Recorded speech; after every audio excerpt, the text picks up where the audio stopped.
Why do things seem to manifest when we don't care anymore?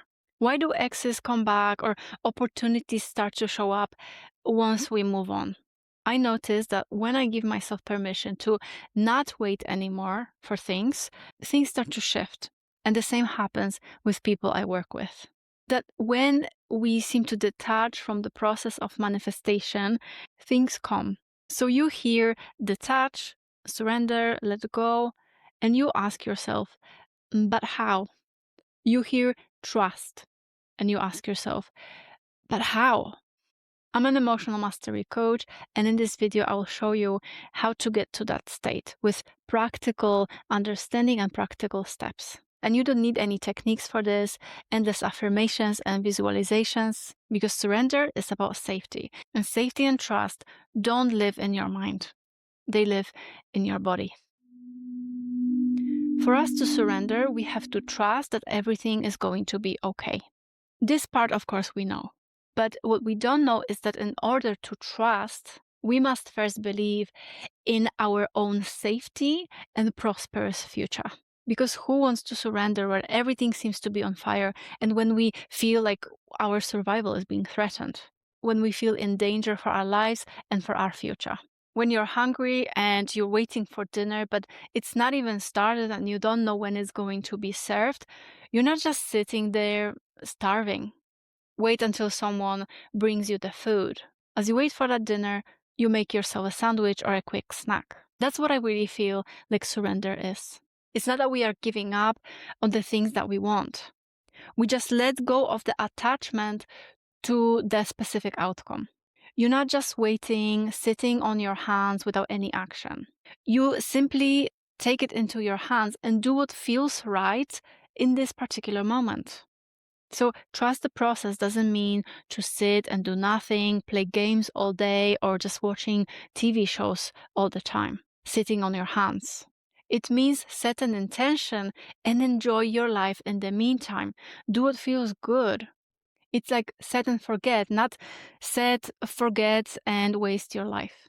For example, when you're looking for a job, you're not just applying to one place and waiting for them to reply.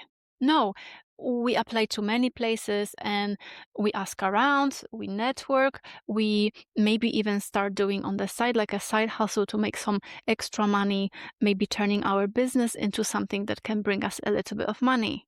We make ourselves available to opportunities. How many people did just that? Were looking for a job that they thought they want, but ended up starting a business that actually turned out to be their life's work. And it's all because they followed what felt good, used their resourcefulness instead of sitting on their hands. We often think about these stories as something nice and inspirational about someone else. But what beliefs prevent you from seeing yourself as this exception to the rule as well? What keeps you from taking a leap? We shouldn't try to manifest when we are so hungry for our desires that it literally hurts to even think about them, because the lack of that in our life is just so pronounced. It just causes too much pain. And to bring this mysterious process of surrender a little bit closer, let me explain. Each desire is really a way for us to feel a certain way. Relationships make us feel loved and connected. The things money can buy make us feel secure and fulfilled and maybe even free. A cozy home makes us feel fulfilled, secure, maybe even accomplished to be around the things that, are beautiful, the beauty that we chose and created. So what is the essence of your desire? The essence of something is the function that this thing is supposed to perform in your life, the purposes you will use it for, or what you think it will give you. And by knowing the essence, you make it possible to experience it in many different ways, not just this one particular desire that we have. So give yourself permission to feel the essence of what you want in small doses every day, not just only when you get the thing. And allow the desires to manifest, to come into your physical world when it's time for them, but not feeling hungry anymore. By looking for this essence in your life as is, you are making sure that you are not, manifesting on an empty stomach. You're not walking around hungry. You just take things into your own hands and, you're fixing yourself a sandwich. Why are we so attached to the things that we want to manifest? It's because we think that these things are the only way for us to, feel certain way, to feel peaceful, safe, loved, fulfilled, secure is the biggest lie the ego is telling us. And sadly, we very often believe it. And we are trapping ourselves in this constant state of struggle and chase. It is absolutely not true that you only be loved and worthy if you get that thing or that person. You are already loved and you are already free. In fact, we are so free that we very often choose to live in bondage. The bondage of the ego, the bondage of the survival mode, and our own self-imposed limitations. But the path to surrender isn't intellectual. It's experiential. And every time you feel this urgency to get what you want now, it actually comes from your body, from the emotions that are still trapped there. This is the response to what is here and now, not around you, but within you. And even if our circumstances right now are objectively safe, nothing is going on, the state that we live in within, our nervous system is still wired for survival. It will still constantly scan our body and encounter these emotions that are still trapped there. The nervous system is constantly scanning the body to assess the situation. And every time you live with this knot in your belly, the tightness in your chest, on your throat, in the clenched muscles of your jaw or even pelvic floor, the verdict is that you are in danger. And of course, there are moments when we really feel that because this is a response to what is happening here and now. When we get into fight or flight, this is something that assures our survival. The problem is that we live in the world that is chronically living in fight or flight. We are constantly living in the state that is just managed by this sympathetic nervous system. And we need to prioritize leaving it and switching to the parasympathetic nervous system, where rest and digest can happen. So your priority is to put out this fire first, leaving the survival mode.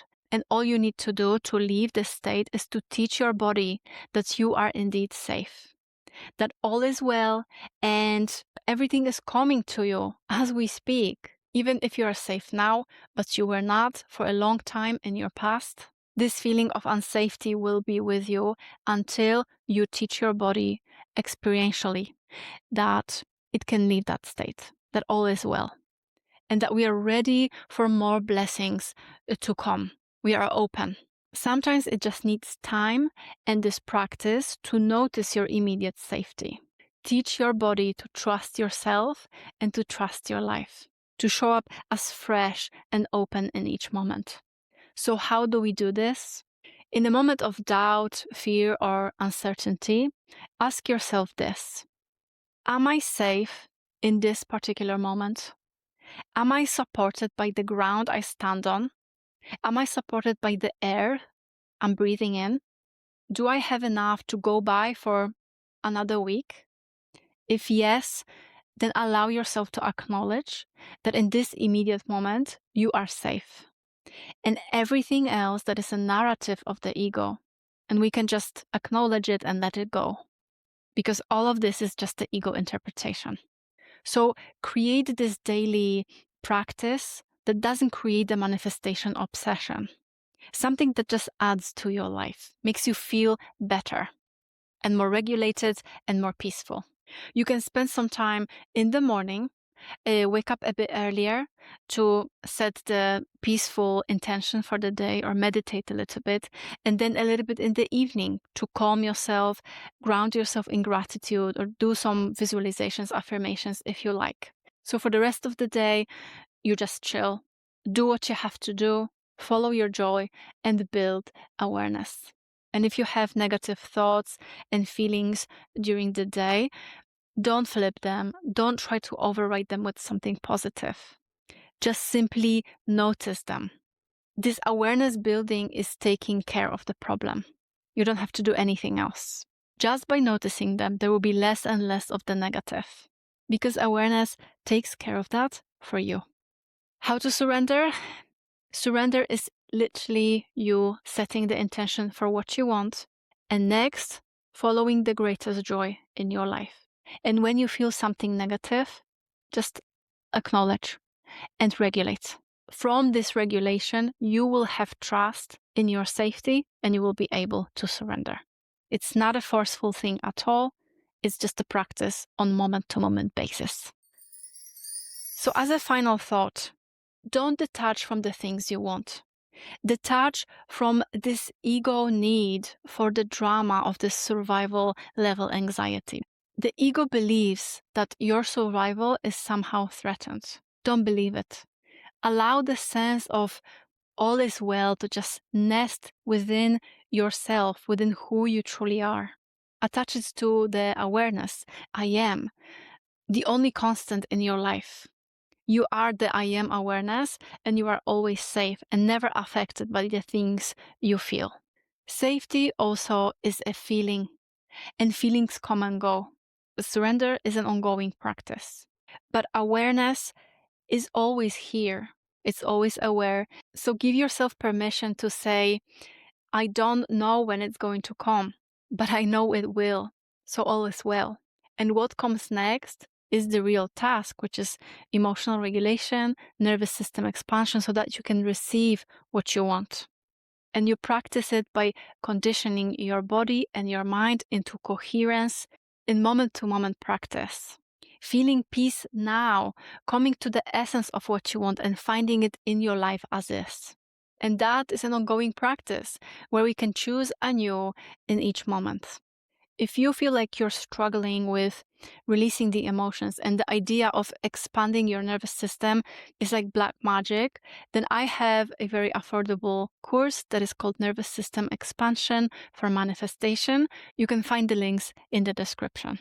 And you can watch this video next if you would like to learn why your nervous system is so addicted to struggle and drama and how to leave this state for good and manifest.